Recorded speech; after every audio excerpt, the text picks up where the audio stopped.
Shalom saudara yang diberkati oleh Tuhan. Tidak terasa kita sudah memasuki minggu Advent yang keempat dan 4 lilin sudah kita nyalakan. Lilin pertama disebut dengan lilin pengharapan warna ungu. Lilin kedua masih warna ungu juga disebut dengan lilin cinta kasih.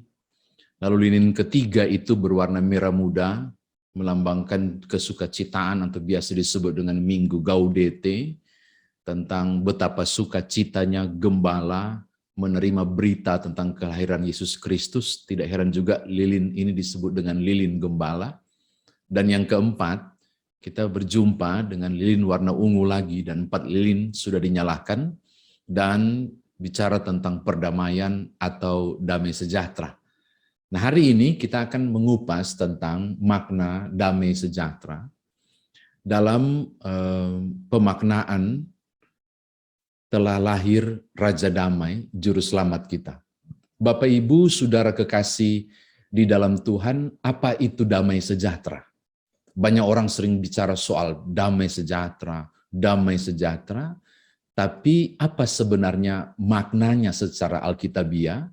Lalu sebentar bagaimana saudara membawanya dan menghubungkannya untuk memaknai perjalanan hidup saudara, memaknai Minggu Advent yang keempat atau Minggu Perdamaian ini. Ada beberapa hal yang saya rindu bagikan untuk saudara. Yang pertama, kata damai sejahtera ini mau tidak mau, itu berbicara tentang shalom. Nanti sebentar saya akan uraikan. Kalau di perjanjian lama secara khusus, karena shalom ini bahasa Ibrani, jadi kita bicara perjanjian lama, itu ada 237 kali kata shalom itu disampaikan. Dan kegunaannya bermacam-macam sesuai yang saudara lihat di slide, untuk mengucapkan selamat kepada seseorang, untuk menyatakan keselamatan misalnya, apa kabar, itu menanyakan apa kabar, menanyakan keselamatannya. Untuk beberapa kondisi dan keadaan, istilah ini bisa dipakai. Oke, berikut dari kata Ibrani shalom.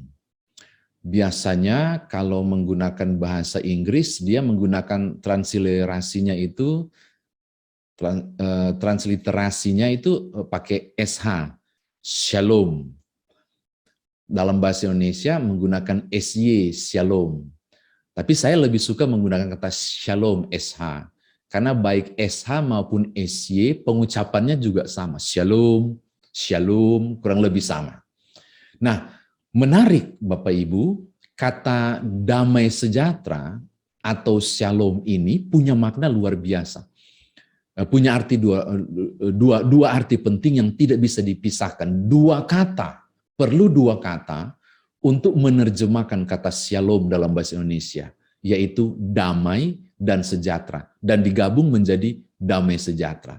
Damai itu bicara soal psikis, keadaan batinia, dan sejahtera itu bicara soal fisik, keadaan lahiriah. Makanya tidak heran kata shalom ini perlu penekanan tegas, penerjemahannya menggunakan kata damai sejahtera itu menunjuk soal. Kalau beberapa teks yang saudara baca di Alkitab, terjemahan shalom itu bisa berarti aman, sehat, bahagia, psikis ya, tentram, kemakmuran, fisik banget, lahiriah banget, selamat, tidak ada perang, lahiriah banget. Jadi dua hal penting ini mengartikan kata shalom, yaitu damai sejahtera, satu paket, keadaan lahiriah maupun keadaan batinnya. Ini pemahamannya. Di sisi lain juga, Bapak Ibu Saudara, padanan kata untuk kata damai sejahtera dalam bahasa Ibrani shalom, di perjanjian baru dia menggunakan kata eirene. Kalau ada yang punya nama eirene, itu juga menarik tuh. Eirene itu punya arti yang sama. Suatu keadaan tenang, damai, sentosa, tanpa huru-hara, keharmonisan antar individu, keamanan, keselamatan, kemakmuran juga. Jadi lagi-lagi dia membicara tentang hal psikis maupun fisik. bicara soal batinia maupun lahiria. Baik shalom maupun eirene mesti diterjemahkan dengan dua suku kata tadi, yaitu damai sejahtera. Selanjutnya, bagaimana supaya orang bisa mengalami atau beroleh damai sejahtera? Tolong buka Ibrani 13 ayat 20. Di Ibrani 13 ayat 20 dibilang begini, maka Allah damai sejahtera yang oleh darah perjanjian yang kekal telah membawa kembali dari antara orang mati gembala agung segala domba, yaitu Yesus Tuhan kita. Ibrani 13 ayat 20 bicara begini, Allah dinyatakan sebagai Allah damai sejahtera. Damai sejahtera itu identitas Allah. Ini menarik loh. Allah bukan seperti seorang yang memerlukan damai sejahtera, tapi Allah adalah pemilik damai sejahtera. Dengan kata lain, saya mau masuk pada simpulan pertama ketika bicara soal damai sejahtera. Damai sejahtera itu punyanya Tuhan. Manusia tidak dapat menciptakan atau membuat untuk hadirkan damai sejahtera. Tidak ada, tidak bisa. Damai sejahtera itu Tuhan yang punya.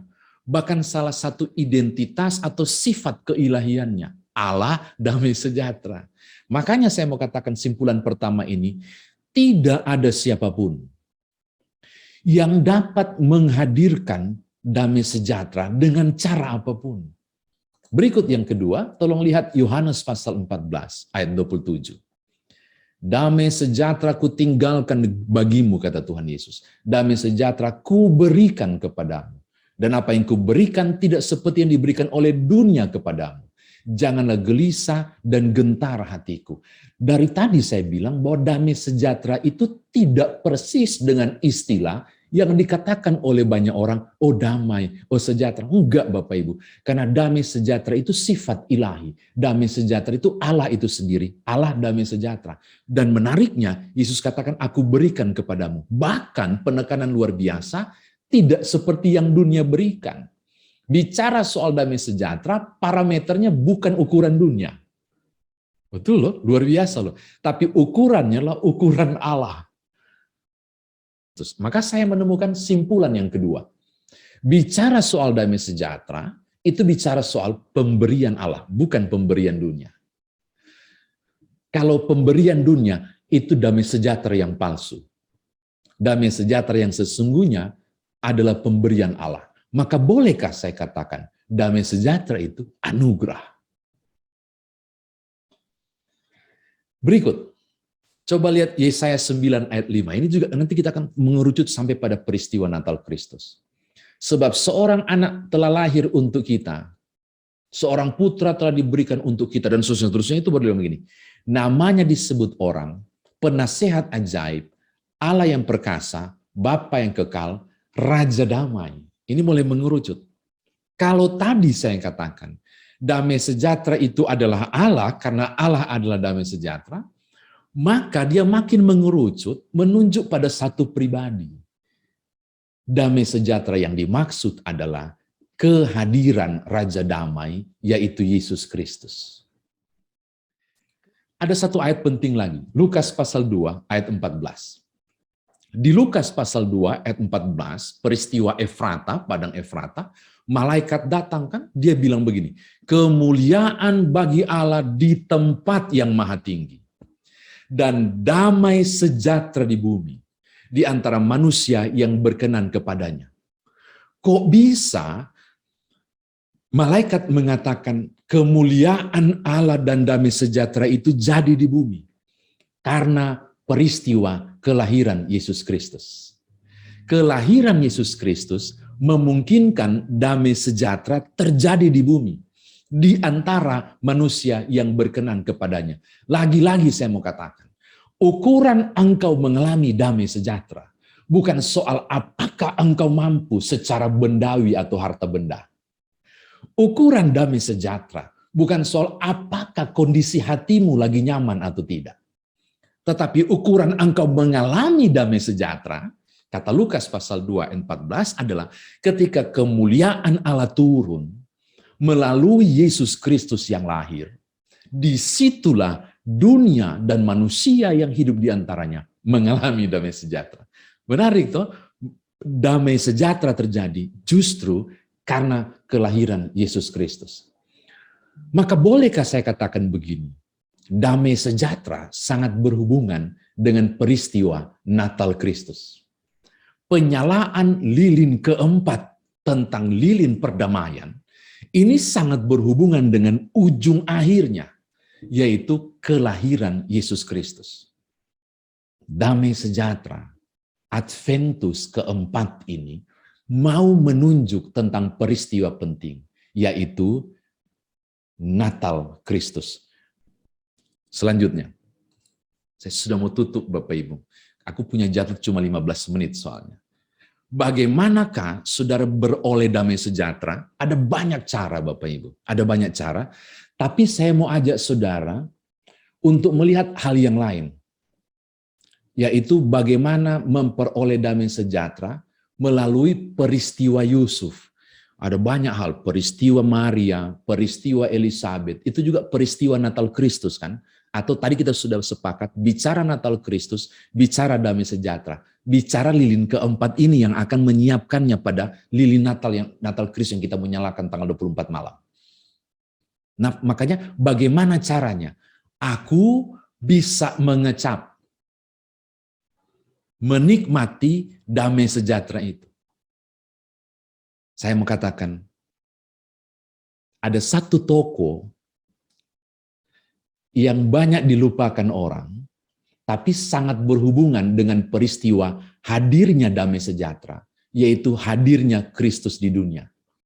Toko itu bernama Yusuf.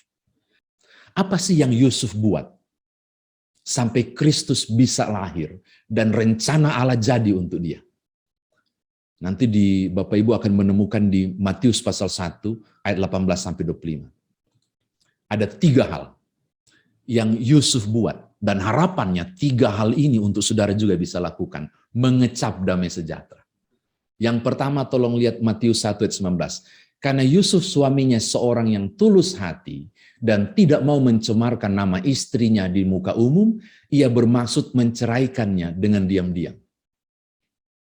Dalam tradisi Israel, dalam hal pertunangan, ada 2 cara untuk memutuskan pertunangan.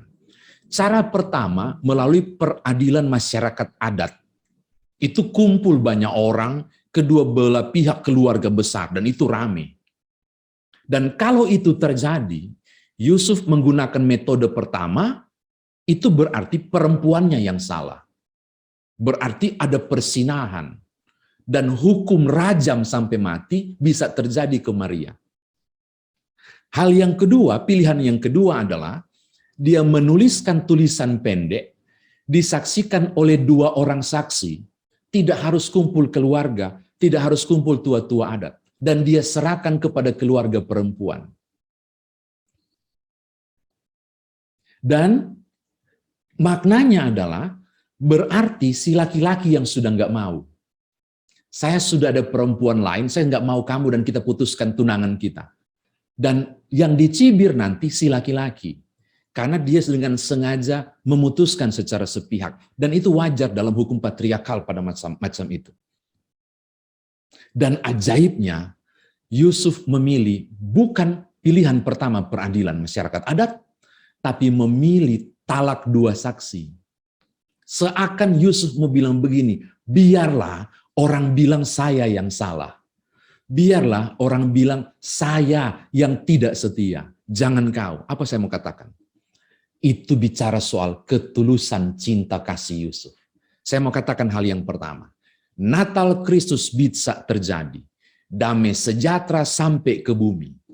Karena hal pertama yang Yusuf buat. Yaitu memiliki ketulusan cinta kasih. Yang kedua, ada hal kedua yang dilakukan. Tolong lihat Matius 1 ayat 24. Sesudah bangun dari tidurnya, Yusuf berbuat seperti yang diperintahkan malaikat Tuhan itu kepadanya. Ia mengambil Maria sebagai istrinya. Batal. Nggak jadi dia putuskan tunangan. Ada 2 opsi waktu itu.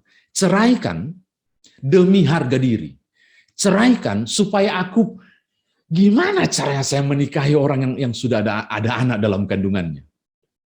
Ini soal harga diri. Atau opsi kedua, tetap bertahan demi rencana Tuhan agar tidak gagal.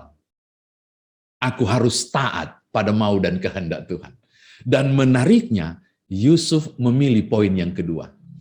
Tetap bertahan di dalam ketaatan. Demi rencana Tuhan jadi. Proses damai sejahtera hadir di bumi. Di antara manusia yang berkenan atau terjadinya Natal Kristus. Hal kedua saya mau katakan. Peristiwa damai sejahtera terjadi di bumi versi Yusuf adalah karena ketaatannya yang sungguh. Dia turunkan harga dirinya. Demi rencana Tuhan, jangan sampai gagal.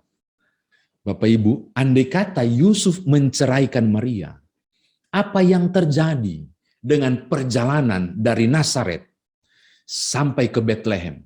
70 sampai 80 mil, 140 sampai 150 kilometer. Dan menurut Injil Yohanes katanya, Nazaret itu, adakah yang baik yang datang dari Nazaret? Nazaret tempat kampung miskin. Makanya kalau ada yang bilang naik keledai, naik onta, saya mau katakan untuk ukuran Maria dan Yusuf nggak mungkin.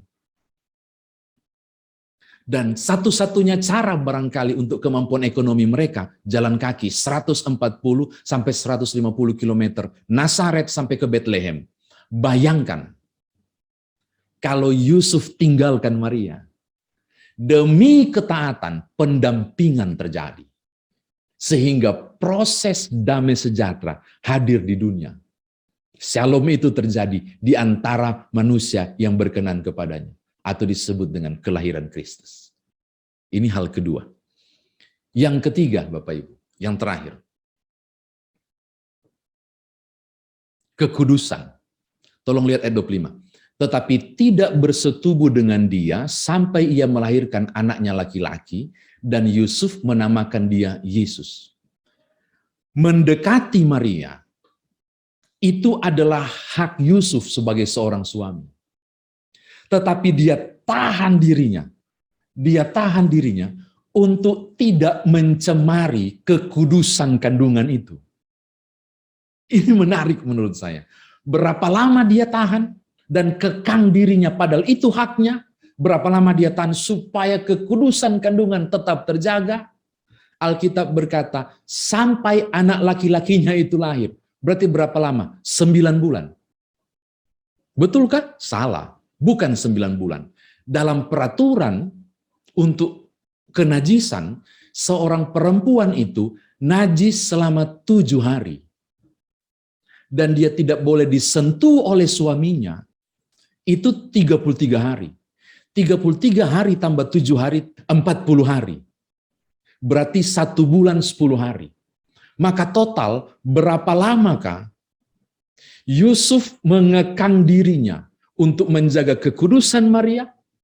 10 bulan, 10 hari. Saudara lihat, oh itu bukan barang gampang, itu hak dia. Tapi dia tahan diri. Saya mau katakan hal ketiga.